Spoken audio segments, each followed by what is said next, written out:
नमस्कार, स्वागत है आपका एक अनूठे से एपिसोड विक्ट्री टॉक्स के। हमने अधिकतर सुना है कि 4 परिस्थितियों में एक व्यक्ति बहुत सक्सेसफुल बन के आ सकता है। वो कौन से 4 स्पेसेस हैं?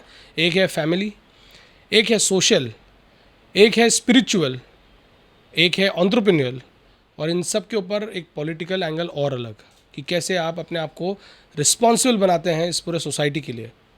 आज हमारे बीच एक सक्सेसफुल एंटरप्रेन्योर, एक कमिटेड सोशल एक्टिविस्ट और पॉलिटिकली बहुत एक्टिव, एक बहुत ही उम्दा प्रख्यात व्यक्ति जिन्होंने पूरा का पूरा अपना ध्येय तन मन धन समर्पित किया हुआ है कहीं ना कहीं हमारी सबकी पूज्य गौ माता के लिए और उसके अलावा हर एक इंडिविजुअल के लिए, क्योंकि इन्होंने ऐसे काम किए, इनके नाम पे एक वर्ल्ड रिकॉर्ड है जहाँ पर इन्होंने अपनी खुद की प्रॉपर्टी बेच के लोगों की सहायता की है कोरोना काल में। आज हमारे बीच एक बहुत ही शानदार, डाउन टू अर्थ और एक सक्सेसफुल बिजनेस चलाने के बाद सोशली एक्टिव रहे हुए एक एंटरप्रेन्योर शेखर जी मुंदड़ा। सर, स्वागत है आपका विक्ट्री टॉक्स पे। सर, कोपरगांव की छोटी सी जगह में आपका शुरुआत हुआ है, वहाँ से आपने एक बिज़नेस चालू किया और फिर वहाँ से लेके आज आपको महाराष्ट्र गौ सेवा आयोग में अध्यक्ष पद मिला हुआ है और एक राज्य मंत्री का स्तर है आपके पास। सर, ये जर्नी के बारे में कुछ बताइए। सबसे पहले तो धन्यवाद अर्पित जी कि ये जो इनिशिएटिव आपने शुरू किया है माहेश्वरी कम्युनिटी करके, मुझे बहुत प्राउड फील होता है। आपने पूछा कि मेरा जर्नी के बारे में, तो मैं कोपरगांव से बिलोंग करता हूं और 30 साल से मैं पुणे हूं और कोपरगांव में रहने के बाद पुणे में एजुकेशन करने में माहेश्वरी विद्या प्रचारक मंडल के लाहौटी हॉस्टल में आया और यहीं पे एजुकेशन पूरा करने के बाद बीकॉम MBA। और एक बार आदमी पुणे आ जाता है तो उसकी जाने की इच्छा नहीं होती है, तो मेरा भी वैसे ही हुआ और मैंने दूध बेचने से शुरुआत की। मतलब कोपरगांव मतलब शिरडी के पास में। और मतलब और आपका हाउस होल्ड मतलब किस तरह का था? मतलब आपके पेरेंट्स वगैरह? पिताजी का आड़त का काम था, फर्टिलाइज़र का काम था, लेकिन मेरे में एक ये था कि मैं हो सके तब तक मैं मेरे खुद के बलबूते पे सब करना चाहता हूँ। नहीं हुआ सक्सेस तो मैंने बोला पिताजी को कि फिर आप सपोर्ट कर देना, आप जो बोलेंगे मैं करता हूँ। तो मेरे को 5,000 रुपये उन्होंने दिए। वही से मैंने मेरी जर्नी शुरू की। और 5,000 में क्या शुरू हो सकता है पुणे में, तो इसलिए मैंने दूध बेचने का काम शुरू किया। कोपरगांव का ही दूध था, गोदावरी करके, तो उससे मैंने शुरू किया। 3 दिन का क्रेडिट मांगा और वही पैसे से, क्योंकि दूध में कैश आ जाती है, तो फिर वही पैसे से दूसरे दिन उनको पेमेंट करता था और फिर मेरे को इन्वेस्टमेंट कुछ लगा नहीं। और मैं बढ़ते बढ़ते गया। फिर मैंने मिनरल वाटर में मेरी शुरुआत की, मैंने बिस्लरी के साथ टाइप किया। फिर मैंने मेरा खुद का प्लांट डाला। और प्लांट भी मैं काफ़ी आगे लेके गया। फिर मेरे खुद का ब्रांड मैंने शुरू किया, सुमेरु करके। आज भी सुमेरु करके, तो वो आज भी है। और मेरे 4 प्लांट थे खुद के। लेकिन कुछ जर्नी में ऐसा कुछ पड़ाव आया कि मैं खुद को ही सवाल करता था कि क्या यही लाइफ है? और ये सही में मैं सबको शेयर करना चाहता हूँ कि बच्चे पढ़ाई करते हैं, फिर कॉलेज करते हैं, फिर प्रोफेशन ढूंढते हैं, शादी करते हैं, फिर अपने बच्चे होते हैं, फिर उनका एजुकेशन हम करते हैं, फिर उनकी शादी करते हैं, और फिर यही लाइफ है क्या? तो मुझे ये बहुत सताने लग गया सवाल, और मैंने ठान लिया कि नहीं, मैं और कुछ करूँगा। फिर मैं स्पिरिचुअलिटी में आया, सामाजिक काम में आया, राजनीति में भी आया। सर, पर इन सब के बीच आपने एक बहुत बड़ा एक सेटअप भी खुद का चालू किया जिसमें आप एडवर्टीजमेंट में बहुत अच्छा काम कर रहे हैं। उसके बारे में कुछ बताइए। तो मैं ये मिनरल वाटर का करते करते फिर मेरे को ऐसा लगा कि इसमें जो कंपटीशन है, बिजनेस, हम तो बिजनेसमैन है, ब्लड में ही हमारे बिजनेस होता है। बिल्कुल। तो हम जब बिजनेस करेंगे तो बिजनेस के हिसाब से ही होना चाहिए। और फिर मुझे लगा कि कुछ दूसरा फील्ड चूज़ करना चाहिए, डाइवर्ट करना चाहिए। इसलिए मैं 2007 में हाँ। मैंने आउटडोर एडवर्टाइजिंग में एंट्री की ओह और फिर पूना के जो BRT बस शेल्टर्स हैं करेक्ट। वहाँ से मैंने शुरुआत की और कमाल अभी है। आउटडोर एडवर्टाइजिंग में 5 सिटीज़ में मैं काम करता हूँ। वाओ। पुणे, नासिक, संभाजीनगर, सोलापुर और कोल्हापुर। यहाँ पे हमारे खुद के टेंडर्स हैं। ओके। बसेस के ऊपर जो एडवर्टाइजिंग होते हैं, हाँ। होर्डिंग्स होते हैं, बस शेल्टर्स के ऊपर जो ऐड होते हैं, ओके ये खुद के टेंडर्स हम चलाते हैं। सर, तो आप बिजनेस चला रहे हैं, आपने दूध बेचना शुरू किया, आपने फिर वाटर, मिनरल वाटर, फिर एडवर्टीजमेंट, ये सब, इन सब के बीच में स्पिरिचुअलिटी, जैसे आपने कहा कि आप आर्ट ऑफ लिविंग में आप बहुत ज़्यादा विश्वास रखते हैं और आर्ट ऑफ लिविंग के आप एक बहुत ही एकम्प्लिश्ड टीचर हैं, तो उसके लिए तो सबसे पहले जय गुरुदेव। जय गुरुदेव। आपने वो जर्नी कैसे शुरू की और कब आपको लगा कि मुझे स्पिरिचुअलिटी की तरफ भी चलना चाहिए? क्योंकि मुझे नहीं लगता कि आप अभी 50-60 के ऊपर के हैं, आपकी उम्र है सर, और जब आप इतनी मेहनत ऑलरेडी कर रहे हो बिज़नेस में, आज हमारे बिजनेसमैन लोग शायद ही टाइम निकाल पाते हैं कुछ और सोचने के लिए, तो स्पिरिचुअलिटी आपने कैसे एम्ब्रेस की? नहीं, मुझे बहुत महसूस होता था कि हम लोग एक बार बिजनेस में लग जाते हैं तो हमारा दूसरी तरफ कोई फोकस नहीं होता है। ओके। और स्पिरिचुअलिटी ऐसी जर्नी है जो हर एक जगह पे आपको उसको साथ में लेके चलना पड़ता है। ओके। और अगर आप साथ में लेके चलते हो तो आप एक अलग फोकस से काम करते हो, ओह। अलग सेटिस्फैक्शन से काम करते हो। नहीं तो आपने देखा है कि मेरे पास तो 5,000 रुपये थे, फिर 5 करोड़ भी हुए और 50 करोड़ भी हुए, तो उसका सेटिस्फैक्शन नहीं मिलेगा जब तक आपकी अध्यात्म की जोड़ उसको नहीं रहेगी। वाह। और फिर अध्यात्म से काम करते करते फिर तो मेरा फोकस चेंज हो गया। फिर मैंने 3 चीज़ों पे काफ़ी फोकस किया। एक तो clarity in mind, purity in heart okay. And sincerity in action. Clarity in mind, purity in heart and sincerity in action. Amazing. हर एक जगह पे मैं इसको अप्लाई करने की कोशिश करता हूँ। वंडरफुल। शेखर बाबू, जैसे आपने बताया कि आपने स्पिरिचुअलिटी ली और आपने एक अंदर ही फोकस खुद अपने आप के लिए ढूंढा, तो एक एंटरप्रेन्योरल जर्नी आप कर ही रहे हो, फिर आपने स्पिरिचुअल भी ले ली, सोशल में आप क्यों एक्टिव हुए और क्या आपको ऐसा लगा कि मुझे सोशल में भी जाना चाहिए? क्योंकि कहीं ना कहीं बिजनेस के लिए तो एक डिस्ट्रैक्शन है।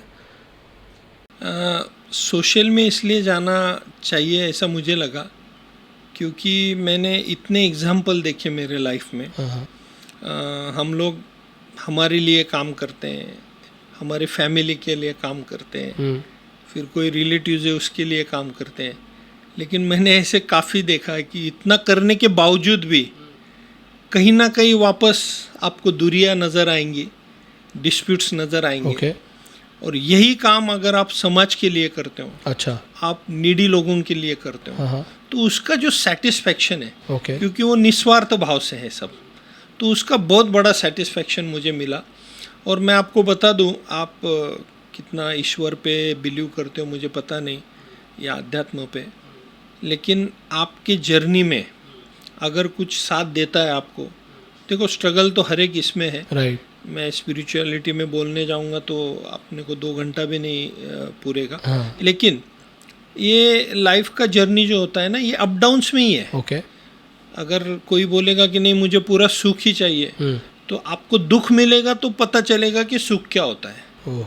तो ये सब भगवान ने बनाई हुई चीज़ है, लेकिन इसको पार करने के लिए जो माइंड सेट चाहिए, वो सिर्फ स्पिरिचुअलिटी से ही आ सकती है। और इसलिए मुझे लगा, और मैंने एक अध्यात्म में जब आने के बाद, गुरुदेव से मिलने के बाद, श्री श्री रविशंकर जी के आशीर्वाद से मुझे 2 चीज़ों का पता चला कि एक होती है बाहर की दुनिया, और एक होती है अंदर की दुनिया।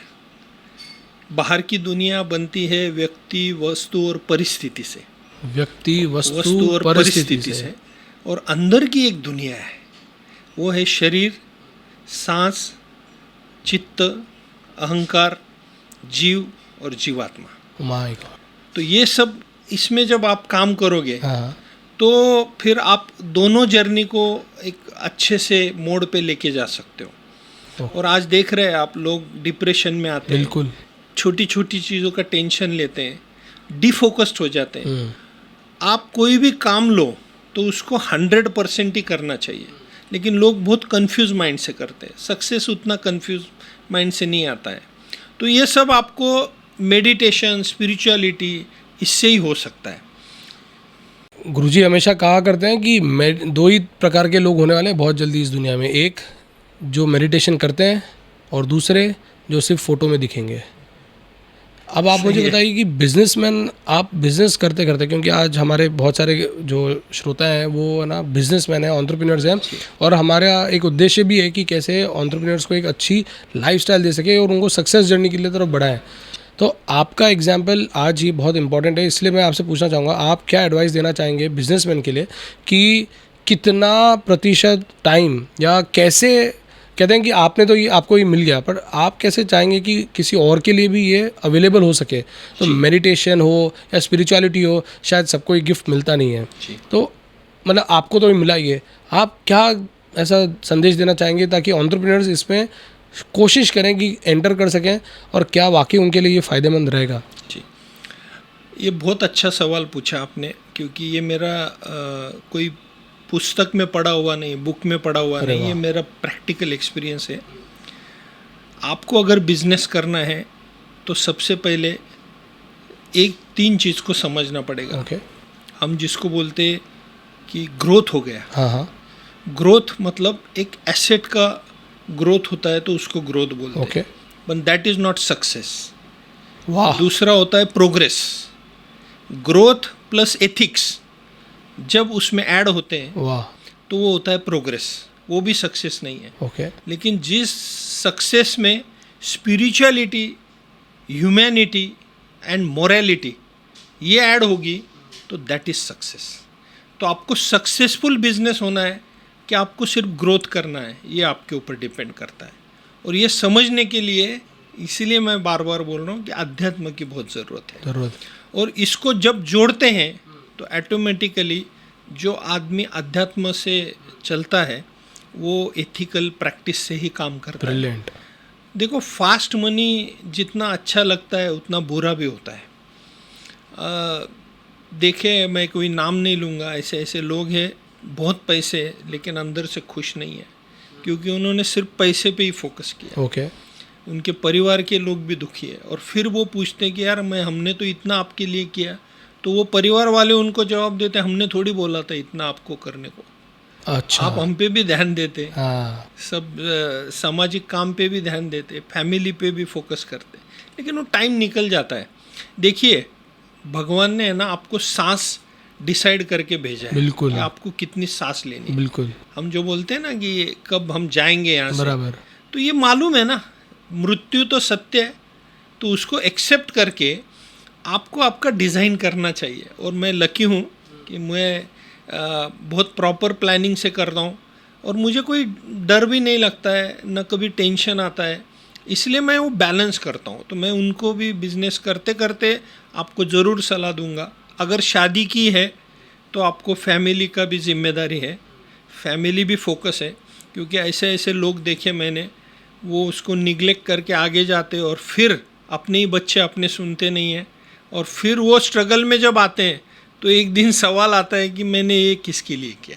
और ये प्रैक्टिकल बहुत लंबा फेज हो जाता है, क्योंकि ये रियलाइज़ जब होता है कि यार आपका एक्सपीरियंस है और आप इसलिए बोल पा रहे हो, पर कितने लोग अभी हम लोग जब भी ऐसा सुनते हैं ना, तो एक जो स्ट्रगल कर रहे हैं इस फेज़ में, वो एक ही चीज़ पूछते हैं, यार ये कमा के बैठा है इसलिए बोल रहा है कि अध्यात्म हुई। वो आपकी अध्यात्म की शुरुआत कब हुई? क्या आप ऑलरेडी एस्टैब्लिश थे? तब बेचता था और पानी में स्ट्रगल कर रहा था, तभी अध्यात्म से शुरुआत हुई। ये ऐसा नहीं है कि मैं आज अध्यात्म में जा रहा हूँ। और लोगों को मैं ये भी बताना चाहता हूँ कि अपने, स्पेशली अपने समाज की बात करता हूँ, अध्यात्म का मेरा एज नहीं है। वाह, ये मैं बहुत सुनता हूँ। करेक्ट भाई, फिर सब जिंदगी बीतने के बाद क्या करोगे? बचा ही क्या फिर क्या पाड़ोगे धर्म करके? कुछ मतलब नहीं है, ये पहले समझना पड़ेगा।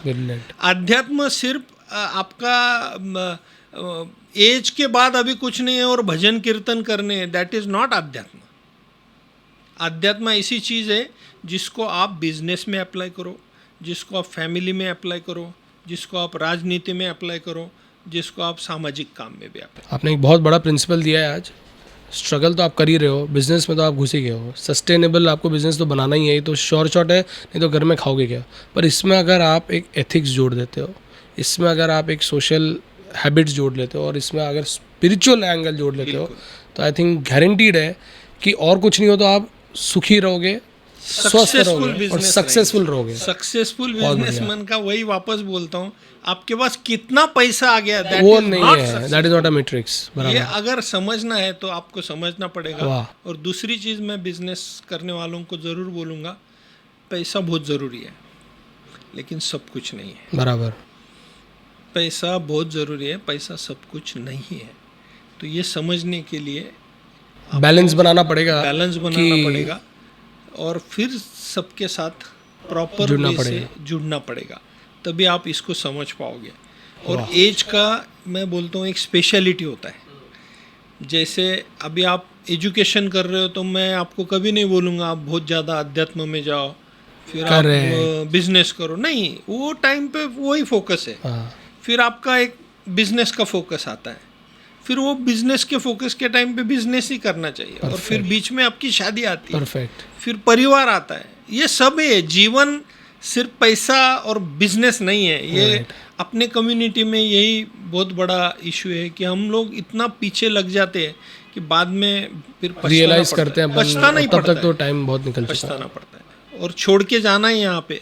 सर ये सब चीज़ों में जो हमारी पूज्य माता है, गौ माता, इनके प्रति जो आपकी आज जो श्रद्धा हुई है, और आज हम देख रहे हैं कि महाराष्ट्र का गौ सेवा आयोग के आप अध्यक्ष भी बन गए और आपको एक राज्य मंत्री का दर्जा है, ये गौ माता का कहाँ से आपके अंदर इतना श्रद्धा आई और आपने क्या किया ऐसा जो जिससे आपको लगने लगा कि वाकई ये करने से, क्योंकि आपने इतना बिजनेस फिर आध्यात्म सब इतने एंगल में, ये कैसे सर? मैंने आपको जो बताया महाराष्ट्र का महा एनजीओ फेडरेशन, तो उसमें 2500 एनजीओ को मैं लीड करता हूँ पिछले 6 साल से।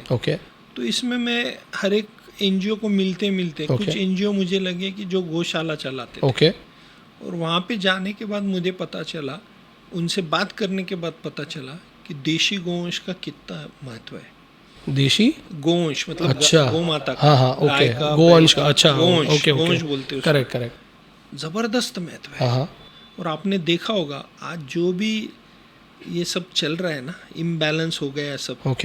आप कैंसर की बात कीजिए, राइट, आप जमीन की बात कीजिए, आज केमिकल फर्टिलाइजर की बात कीजिए, इसको सिर्फ और सिर्फ देशी गौवंश ही सुधार सकता है। क्या? अच्छा, बिल्कुल, वाह। क्योंकि पहले हर एक घर में गाय होती थी, हर एक खेती में गाय होती थी, उसके गोबर से ही खेत चलता था। सही बात है। उसके गोमूत्र से खेत चलता था, इसलिए अपने को इतना अच्छा आता था, न्यूट्रिशन। आज आप देखेंगे तो खेती तो वाइट हो चुकी है केमिकल से। आप पंजाब में जाइए, पंजाब में तो 2 ट्रेन चलती है दिल्ली के लिए, कैंसर ट्रेन बोलते हैं उसको। हाँ बिल्कुल, 2 ट्रेन सिर्फ कैंसर के लिए चलती है। तो भी हम अपनी आँख नहीं खोल रहे। मुझे बहुत ज़्यादा तकलीफ़ हुई वो सब चीज़ से, और मैंने फिर डिसाइड किया। तो डिसाइड जब करने गया तो मुझे पता चला कि देशी गौवंश की हत्या बहुत बड़े पैमाने पे हो रही है। अच्छा, बहुत बड़े, क्योंकि देशी गौवंश ऐसा है, ये एक षड्यंत्र है, मैं बताता हूँ, जो अपन को अपने पे लादा गया है, कल्चर से दूर ले जाएगा। नहीं, कल्चर से भी। और ये जो अभी बोलना क्या नहीं पता नहीं, मैं बोल देता हूँ, जर्सी काऊ है, होस्टन है, बराबर है, ये क्रॉस ब्रीडिंग है, बराबर। इसका दूध कुछ काम का नहीं है। जो इसमें इम्पोर्टेंस है देशी गौवंश के दूध में, लेकिन प्रॉब्लम क्या हो चुका है, पैसा। और ये देशी जर्सी जो गाय है ये देती है 25-30 लीटर दूध, बराबर, और देशी गौवंश अपना देता है 4-5 लीटर दूध। अच्छा, तो वो लोग फिर वो वहाँ अट्रैक्ट हो गए, बराबर, और हमको पता ही नहीं चला कि इसके बीच में हम देशी गौवंश को खोते जा रहे हैं। आज की बताऊँ सिचुएशन, 1,39,00,000 गौवंश महाराष्ट्र में है, इसमें सिर्फ 13 लाख गौवंश अभी देशी बचे हुए हैं। हाँ, इसकी संख्या बहुत कम होती जा रही है। तो इसलिए मैंने पहला इनिशिएटिव लिया, सेव काऊ, गाय को बचाना है, बराबर। फिर मैं शेतकरी के पास भी गया, मैंने देखा जब वो बेचता है गाय को, तो वो बेचने के बाद कसाई को बेचता है या एजेंट को बेचता है, वो जाती कसाई के पास है। अच्छा, क्योंकि जिसको दूध नहीं है वो गाय क्या करेगी, दूसरा भी कौन लेने वाला है। सही बात, ये बोलने की बात है। सही है। और फिर मुझे पता चला कि वो उसका एक फैमिली मेंबर जैसा बना हुआ रहता है, गौ माता भी। तो उसकी वो पूजा करता है, और वो पूजा करके फिर बोलता है कि मुझे माफ़ करना, मैं बेच रहा हूँ। इतनी मजबूरी क्यों आ गई, क्योंकि हमारा फोकस ही नहीं है।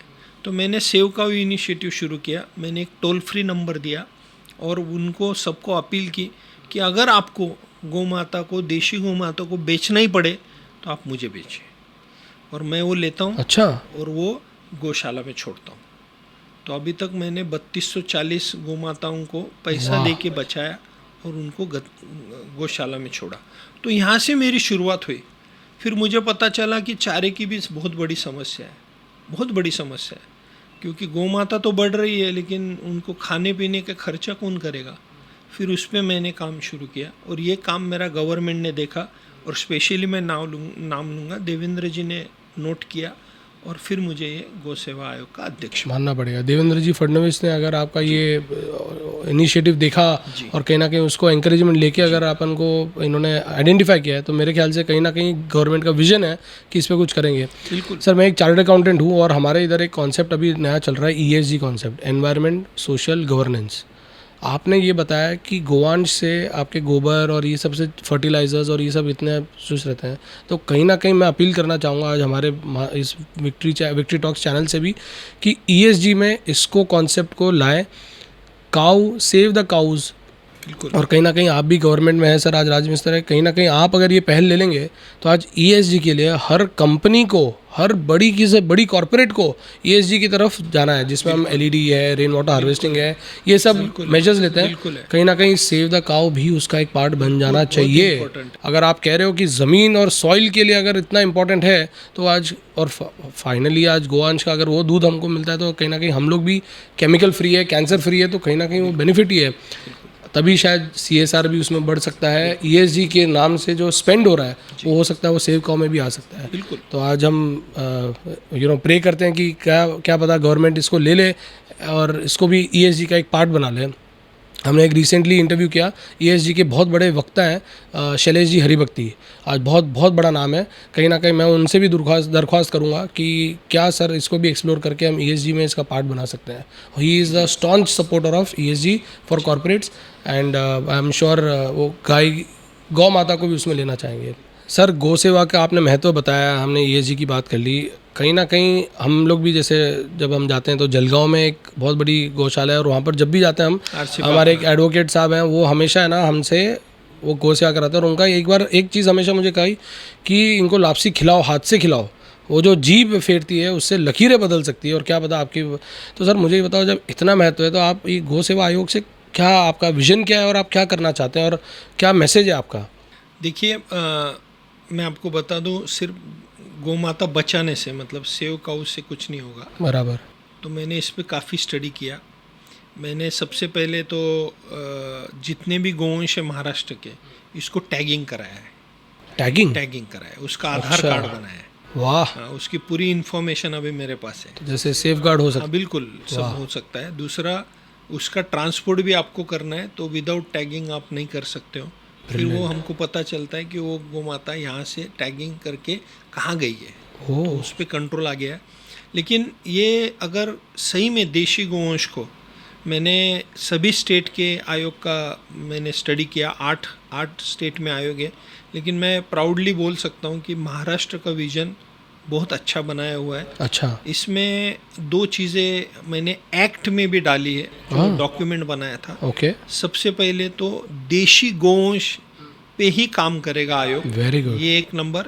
और दूसरा, CSR का प्रोविज़न किया है। Very good. आयोग CSR ले सकता है और उसमें कुछ प्रोजेक्ट कर सकता है। ओके। तीसरी चीज़, मैंने विजन डॉक्यूमेंट में G10 का प्लान किया हुआ है। G10 गौ माता का। G20 तो हमने सुना है। हाँ, G20 के इसमें ही आया मुझे ये। तो ये G10 पे अगर मैं काम करूँगा, मैं आपको बता देता हूँ कि 101% हम लोग सक्सेस होंगे। अच्छा। ये G10 ये है गो संगोपन, गो संवर्धन, गो संरक्षण, गोमय मूल्यवर्धन, गौशाला, गोरक्षक, गोपालक, गो आधारित खेती और गो टूरिज्म और गो साक्षरता। ये 10 G पे मैं काम करूँगा तो ये पूरा सर्कल होगा।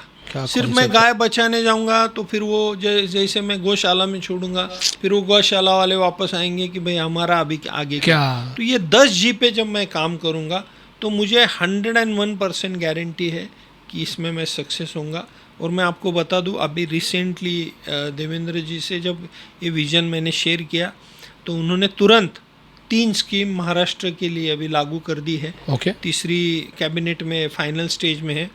नंबर 1 गोवर्धन गोवंश योजना है। गोवर्धन गोवंश योजना। ओके। जो मैं हर एक तालुका में एक गौशाला को 25 लाख रुपए की पहली मदद कर रहा हूँ, वाह। जिससे वो शेड बना सकते हैं, पानी की प्रोविज़न कर सकते हैं, कंस्ट्रक्शन में उनको कुछ चाहिए तो कर सकते हैं। ओके। दूसरी स्कीम मैं ला रहा हूँ गोमय मूल्यवर्धन। गोमय मूल्यवर्धन में मैं ये चाहता हूँ, और मैंने देख लिया है कि देशी गोवंश अपना खर्चा खुद कर सकती है। अच्छा। तो इसलिए गोबर और गोमूत्र का जो प्रोडक्ट है उस पर हम फोकस करेंगे आने वाले दिन में। और इसमें मैं महाराष्ट्र में हम पहला सक्सेस मुझे मिला है कि जो अंत्यविधि होता है, अच्छा, अंत्यविधि अभी लकड़े से नहीं होगा, वो गोकास्ट से होगा। अगर अंत्यविधि लकड़े से नहीं होगा तो झाड़ बचेंगे, और गोकास्ट से होगा तो गाय बचेगी। और कहीं ना कहीं वो इलेक्ट्रॉनिक वाला तो हम कोई वो तो ठीक है, एक्सेप्ट ही वो नहीं तो करते नहीं हैं है, जिसको नहीं चाहिए। अभी गोबर से अभी हमारा करेंगे। शुरू हो गया अरे है, वाह। और जो गोबर को 1 और 2 किलो का रेट था, आज 7-8 रुपए पे आ वो गया है। गौशाला को, शेतकरी आ को गया है। मिलना शुरू हो गया है। वाह। यही मेरा प्लान था। और आगे बहुत प्रोडक्ट है, आपने सुना होगा पेंट भी आ रहा है, पेंट आ रहे ईंट हैं। भी आ रही है, गोमय गणपति अभी हमारे पास तो 10,000 से ऊपर ज़्यादा ऑर्डर है अभी ये साल महाराष्ट्र। आज ही हमने पढ़ा कि पीओपी वाले आइडल्स अलाउड नहीं, हाईकोर्ट का नोटिस पीओपी आया है। नहीं, और शाडू माती का भी हो सेकंड ऑप्शन। अभी सबसे बेस्ट ऑप्शन गोमय गणपति है। वाह। और मैं इसको अपील भी करता हूँ लोगों को, इसको भाई आप नदी में ही विसर्जित करना, तो और अच्छा है, क्योंकि ये अगर नदी में जाएगा तो वो गोबर की वजह से नदी भी साफ हो जाएगी। साफ हो जाएगी। तो ये प्रोजेक्ट है। ऐसे अनेकों प्रोजेक्ट मैं उसमें ला रहा हूँ। मानना पड़ेगा, और क्या विजन है आपका। तीसरा चीज़ है, मैं परिपोषण की स्कीम ला रहा हूँ। ओके। ये जो गौशाला वाले बहुत स्ट्रगल करते हैं, तो इनको पर डे का जो खर्चा एक गाय का आता है, वो खर्चा पूरा हम गवर्नमेंट देंगे। हाँ। जी, ये पूरा 1 वाह। साल का स्कीम ला रहा हूँ मैं। ये अगर सक्सेस हो गया तीनों चीज़, तो आने वाले 1 साल में 2 साल में आप देखेंगे महाराष्ट्र के गोवंश की स्थिति, गौशाला की स्थिति बहुत अच्छी होगी। सर क्या विजन है, और आई थिंक इन सब से बहुत सारा एनवायरनमेंट फ्रेंडली तो काम होएगा ही होगा। एक मेरी रिक्वेस्ट है सर, क्या ये हमारे एजुकेशन में भी इन्वॉल्व हो सकता है? एसएससी बोर्ड जो है, कहीं ना कहीं अगर इस पर अगर डिस्कशन हो जाए, चैप्टर हो जाए, तो आज बचपन से ही हर एक व्यक्ति उसको पढ़ते हुए आएगा और उसके अंदर एक वो भाव ऑलरेडी रहेगा। हम जैसे देख रहे हैं कि उसका बहुत फर्क पड़ता है, तो कहीं ना कहीं अगर वो भी आप लें। मेरा एक जी है गो साक्षरता, साक्षरता, उसमें मेरा यही प्रोजेक्ट यही है। बहुत गवर्नमेंट को भी मैंने भेजा है कि एक चैप्टर इस पे होना चाहिए। लेकिन गवर्नमेंट का आने तक एक आयोग ने इनिशिएटिव ले लिया है। अच्छा। निबंध स्पर्धा, वक्तृत्व स्पर्धा और चित्रकला स्पर्धा। अच्छा। मैंने शुरू कर दिया है देशी गोवंश पे। क्या बात। हर एक स्कूल में हम लोग लेने जा रहे हैं, ताकि वो बच्चे इसमें अभी स्टडी करना शुरू कर दें। वाह। सर एक और क्वेश्चन जस्ट मेरे जहन में आ रहा है, क्योंकि आपने इतना सब गोवंश के लिए कर दिया। जब वो कहते हैं कि उसकी लाइफ, उसकी यूटिलिटी वैल्यू खत्म हो जाती है, फिर उसके बाद क्या, मतलब उसके लिए आपने क्या सोचा है? मतलब उसमें भी अगर कुछ जो गोवंश की अपन बोलते हैं, जैसे एक टाइम के बाद वो, जैसे आप बोलते हैं ना, बेचना पड़ता है उनको, क्योंकि वो काम नहीं आती है। सिर्फ दूध के लिए था ना, बराबर। तो हम दूध की बात ही नहीं कर रहे। तो अब तो गोबर भी आ गया। उनके बच्चों के लिए ही है वो, आप यूज मत करो उसको, या फिर अपने घर तक बेचने का काम रखने का ही नहीं है। अच्छा अच्छा। तो वो ज़्यादा हेल्दी बनेंगे आगे का सब जनरेशन। और गोमूत्र और गोबर तो आखिरी सांस तक देते हैं, तो दे रहे हैं। 10 किलो तो देते ही हैं एवरेज। तो फिर वो फार्मर को तो 100% मैं रखना ही उसको है। लेके क्या आऊँगा फर्क कि है? अभी देशी गोवंश कोई नहीं बेचेगा आने वाले दिन में। वाह, ब्रिलियंट, बहुत बढ़िया। सर आपने ये बताया था महाराष्ट्र एनजीओ फेडरेशन के बारे में, और फिर आपने बताया कि एनडीआरसी भी आप उसमें भी, NRDC, national research development corporation Delhi जो संस्था है, उसमें भी आप इन्वॉल्व है। सर ये एक्टिविटीज़ में आप क्या करते हैं? ये मेरे पास अचानक जिम्मेदारी आई हुई है। हाँ। मोदी जी ने बीच में डिसाइड किया था कि सोशल फील्ड में काम करने वाले लोग अभी हर एक पीएसयू के डायरेक्टर बनेंगे। अच्छा। हाँ जी, हाँ जी। ये उसमें उन्होंने उनके लेवल पे ही निकाल के, वाह, ये जितने भी अभी पीएसयू आप देखेंगे, कितना मस्त हो जाएगा सर। विदाउट एनी इन्फ्लुएंस ये हमको अपॉइंटमेंट सबको आई हुई है। और हमारा विजन वहाँ अभी काम कर रहा है। वाह, और मेरे पास जो PSU है NRDC, अच्छा, ये साइंस एंड अच्छा। टेक्नोलॉजी मिनिस्ट्री के अंडर आता है। Brilliant. और इसमें स्टार्टअप और उसको टेक्नोलॉजी ट्रांसफ़र, ये Okay. हमारा PSU का काम है। तो हम लोग इस पे अच्छा काम कर रहे हैं, Okay. स्टार्टअप के लिए भी अच्छा काम कर रहे हैं। ओके सर, तो आपने सारे स्पेसेस हमने कवर कर लिए, एक लास्ट बचा पॉलिटिकल एंगल। अब आप पॉलिटिकली भी एक्टिव हैं सर, इतना टाइम कैसे निकाला आपने? सोसाइटी आपके, इनफैक्ट मैं आपको बोलना भूल गया, बधाई हो आपको, world book of records London ने आपको एक कोरोना काल में आपने जो एक काम किया उसके लिए आपको बधाई दी है सर। उसके बारे में कुछ बताइए कि क्या हुआ था ऐसे, और मैंने सुना नहीं कभी कि खुद की सर्वाइवल का मुश्किल था, आपने तो बहुत कुछ बेच के भी कुछ काम किया है सर, उसके बारे में कुछ बताइए। क्या हुआ, मैं ऑलरेडी अभी मैं सोशल में हूँ और हम लोगों को इतना कंफर्ट है ना, हमको पता नहीं है कि ज़मीन पे क्या चल रहा है। बिल्कुल, बहुत कठिन परिस्थिति है, मैं बता दूं आपको। बिल्कुल। और एक चीज़ मैं आपको यहाँ बता देता हूँ कि महाएनजीओ में काम करते करते जितने भी नीडी लोग हैं, हाँ, इतनी बड़ी संख्या है हाँ, कि हम पहुँच नहीं पाएंगे। ओके, लेकिन जितना हो सकता है हम लोग करते हैं। ओके, तो कोरोना में मैंने देखा कि दो ही चीज़ चाहिए थे, एक खाने के लिए, दूसरा मेडिसिन, और तीसरी चीज़ ही नहीं चाहिए थी लोगों को। ऐसा पहली बार मेरे लाइफ में मैंने देखा कि जो ऐसी डिमांड आई है। हाँ, कोई नहीं मांग रहा था कि हमको बाइसिकल दो, हमको कुछ लैपटॉप दो, हॉस्पिटल का ये दो, हाँ, कोई लैपटॉप दो, कुछ नहीं, सिर्फ खाने को दो, ऑक्सीजन दे दो, मेडिसिन का व्यवस्था करो। तो इसलिए मैं खुद को रोक नहीं पाया। वाह, और मैंने फिर जो काम शुरू किया, मुझे बहुत प्राउड फील होता है कि मैं और मेरी टीम ने 4.5 लाख लोगों को मदद की। 4.5 लाख लोगों को मदद। और फिर ऐसी थी ना वो कि मैं रोक नहीं पाता था, तो इसलिए मुझे एक जगह भी मेरी बेचनी पड़ी। हाँ, तो मैंने बेच दी वो, क्योंकि क्या फाइनली एसेट लेके क्या करेंगे। और वो सामने दिख रही थी। देखो, आपको भी जो सेवा में है ना, उनको भी एक अपॉर्चुनिटी चाहिए होती है, अच्छी अपॉर्चुनिटी ढूंढते हैं। देखो, जिनको अगर पैसा देना है ना, वो भी एक अच्छा अपॉर्चुनिटी ढूंढता है।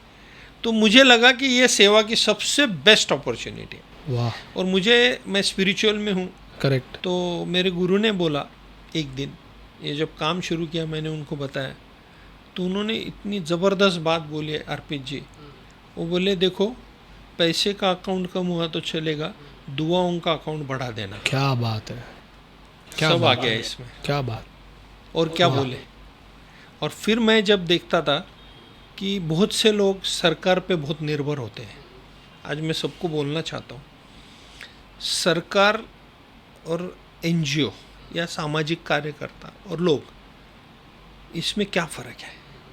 सरकार व्यवस्था देख सकती है, अवस्था हमको बदलनी पड़ेगी। Perfect, perfect. तो ये बात जिस दिन आपको समझ में आ जाएगी, आप सरकार को ब्लेम करना बंद कर दोगे और खुद उतरोगे। व्यवस्था में कुछ कमी है तो ब्लेम कीजिए, लेकिन आप अवस्था में उनकी कुछ नहीं कर सकते। वो सरकार की व्यवस्था ऐसी बनी हुई है, उनमें इमोशन नहीं है। उनको इतना ही मालूम है GR, PR, FIR, तो ये सब इसमें ही काम चलता है। तो इससे बाहर आने का उनको टाइम नहीं होता है। सही बात है। तो इसमें वो व्यवस्था की बात हो गई। ब्यूरोक्रेसी व्यवस्था देखती है, सरकार व्यवस्था अवस्था हमको बदलनी पड़ेगी।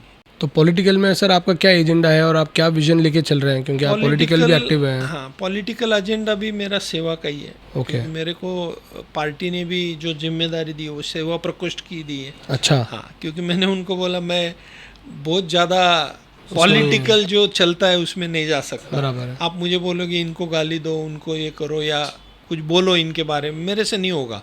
मेरे से जो होगा वो मुझे बताए। हाँ, लेकिन इसकी वजह से मैं भाजपा को बहुत से लोगों को जोड़ पाया। ओके। उनको भी समझ में आ गया कि अरे हाँ, ये भी एक विंग है कि जो हमारे पास ध्यान रखती है। हाँ, उसके माध्यम से मैंने काफ़ी लोगों को ये इसमें जोड़ा है। और मेरा पॉलिटिकल एजेंडा है ही, और वो भी ऐसे इसीलिए है कि अच्छे आदमी की ज़रूरत है। राजकारण में अच्छे लोगों की ज़रूरत है। हाँ, क्योंकि जिस दिन, और वो सर्वाइव कर सकते हैं। बिल्कुल कर सकते हैं, कोई इशू नहीं, कोई इशू। वाह वाह, बहुत अच्छा काम कर सकते हैं, एथिकली काम कर सकते हैं। और एक बात तो पक्की है कि जिस पावर रही तो होता है, मैं खुद डिसाइड करूँगा और बोलूँगा मुझे ये करना है, नहीं चलता है। ये सिस्टम ऐसे ही यहाँ पे भारत में, सही बात कि इसमें पावर लेके फिर आपको काम करना पड़ेगा, इसलिए बराबर मैंने है। वो राजनीति का वो ठाना लिया हुआ है है, आपने। लेकिन मैं उसमें से सेवा ही करूँगा। और आपने देखा है कि गौ सेवा आयोग भी मुझे मिला है, तो करेक्ट, गौ माता वो की है ही सेवा वही करने आपका के लिए। एजेंडा है, वही आ गया है। तो हमारे यहाँ से जो लोग अभी देख रहे हैं और उनको अगर जुड़ना हो गौ सेवा से और आपके ये पूरे इनिशिएटिव से, और कहीं ना कहीं वो भी चाहते हैं कि हम भी, जैसे आपने कहा कि व्यवस्था तो दे दी है, अवस्था में हम लोग क्या कर सकते हैं। जैसे हमने देखा अभी आप देखोगे रोड्स की जो हालत है हमारे यहाँ पे, इतने सारे गड्ढे, वो बिटुमिन का लेयर कब दिखता है कब नहीं दिखता है समझ में नहीं आता है। तो लोगों ने क्या है वहाँ पर अभी हवन ववन कुंड वुंड सब लगाने शुरू करने कर दिए हैं, पर शायद उससे शायद काम नहीं होगा। क्या ऐसा कर सकते हैं या कैसे वो आपसे जुड़ सकते देखो, मैं हैं बताता और व्यवस्था में लग सकते हैं? सर ये कुछ बताइए। ये जो हवन लगाया है, कुंड लगाया है ना, नहीं मैं बताता हूँ आपको, स्पष्ट रूप से बताता हूँ। उनका भी एजेंडा कोई सेवा नहीं है, उनको भी कुछ दिखाना है कि गवर्नमेंट क्या गलत कर रहा है। ये अच्छा। एजेंडा अलग है सब। अच्छा अच्छा अच्छा, हाँ, वो अलग है, उसमें नहीं जाना चाहिए, वो पॉलिटिकल सब चलते समझ गया। रहेगा। मैं सजेस्ट करूँगा, अगर आपको सही में जुड़ना है तो 3 फील्ड इम्पोर्टेंट है। ओके, एक एजुकेशन, अच्छा, हेल्थ और एनवायरनमेंट। परफेक्ट, 3 में आप जुड़ जाइए, जुड़े हैं। जो एजेंडा लेना लीजिए। ये 3 में इतना काम है कि आपको इधर उधर देखने की ज़रूरत नहीं। सरकार का काम करेगा, वापस बोल रहा हूँ, आप आपका काम कीजिए, करेक्ट, तो हो जाएगा, कोई इशू नहीं है। राइट। सर तो आपने एक बताया था कि आपने अपनी शुरुआत की पुणे आए थे लाहौटी हॉस्टल, तो माहेश्वरी विद्या प्रचारक मंडल में, इनके साथ आप क्या जुड़े हैं, कैसे जुड़े हैं और क्या कर रहे हैं उनके अच्छा साथ? हुआ आपने ये सवाल पूछा। मेरे को लोग बहुत बोलते कि यार आप समाज में कुछ करते हो क्या? नहीं, माहेश्वरी हो। बराबर है। तो मैं जहाँ से पढ़ा और मुझे फील है कि वहीं पे मुझे ये सब कुछ मिला 5 साल में, जो भी मैं तैयार हुआ। अच्छा, अपने कम्युनिटी के लोग मिले, अलग अलग विजन मिला। करेक्ट, तो समाज के लिए क्या करूँ, तो मैं समाज के लिए तो जुड़ना ही चाहता था। तो 25 साल से मैं माहेश्वरी विद्या प्रचारक मंडल में काम करता हूँ और आज मैं कार्याध्यक्ष के रूप में हूँ। अच्छा, और समाज में जो हमारा कोर एक्टिविटी एजुकेशन है, ओके, हॉस्टल है हमारे, कॉलेज है और ओके, स्कूल है, तो इसमें हम सब को ये काम करते कर रहे हैं। हैं। और स्पेशली जितने हॉस्टल है वो सिर्फ माहेश्वरी समाज के स्टूडेंट्स के लिए, स्टूडेंट्स के लिए।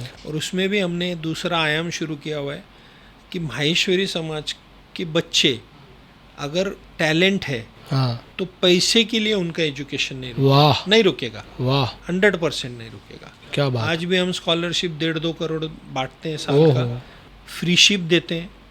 आने वाले बच्चा होशियार है तो उसको हॉस्टल भी फ्री है, उसको फूड भी फ्री है, उसको कोई खर्चा नहीं है।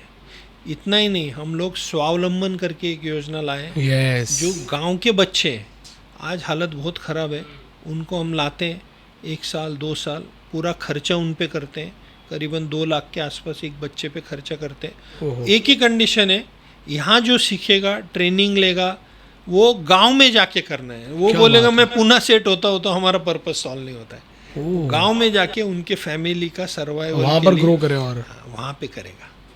तो ये सब, और मैं समाज में इसकी वजह से काफी नहीं नहीं मानना पड़ेगा। माहेश्वरी विद्या प्रचारक मंडल द्रोणालय उनका एक द्रोणालय अच्छा भी, yes। कॉन्सेप्ट है, और अतुल भाव से मिलना हुआ था, और अतुल भाव जो कमिटेड हैं, जिस तरह से वो काम कर रहे हैं, आई अध्यक्ष है थिंक हमारे संस्था बहुत ज़बरदस्त काम कर रहे हैं। और हॉस्टल, जैसे आपने कहा कि मुझे यही लगता है हॉस्टल से जो जुड़ा है, जैसे मैं भी हॉस्टल से निकला हूँ आरवीजी, और आप भी जैसे लाहौटी हॉस्टल है, और तो ये हॉस्टल ने ना बहुत बड़ा रोल प्ले किया है एक आदमी के पूरे करियर में या फिर लाइफ सेट करने में। लाइफ तो कहीं का ना वो कहीं एक टर्निंग पॉइंट भी बोल सकते हैं। Absolutely right, absolutely right. तो ये हॉस्टल की शायद मैं चाहूँगा कि और व्यवस्था बनती रहे, और जितने ज़्यादा लोगों को हम पहुँचा सके ये फ़ायदा वो पहुँचते रहे।